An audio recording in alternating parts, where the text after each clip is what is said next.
काहीही बनवू शकतं. ही सगळ्यात महत्वाची गोष्ट. फक्त निश्चय हवा. निश्चयाचा दृढ निश्चय व्हायला हवा. दृढ निश्चय तुम्हाला झपाटले पण देतो.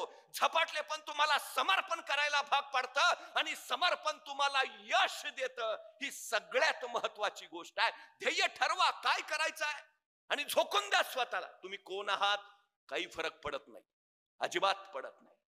शिक्षक वर्गातनं दिलेला उतारा तपासत होते. एका मुलानं तो उतारा आणला नव्हता. शिक्षक चिडले.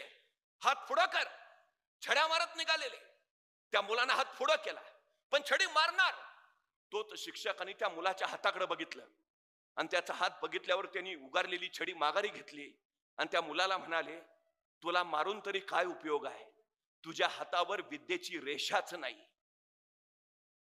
त्या मुलाला वाईट वाटलं. त्याने शिक्षकांना विचारलं, गुरुजी हातावर विद्येची रेषा कुठं असते? गुरुजींनी सांगितलं, इथं इथं इथं रेषा असते. तुझ्या हातावर नाहीच आहे ती. उपयोग काय तुला मारून तरी? अचानक काय वाटलं कुणास ठाऊक, मुलगा सरकन वर्गाच्या बाहेर गेला. 5 मिनिटांनी परत आला. त्यावेळी त्याचा हात रक्ताळलेला होता.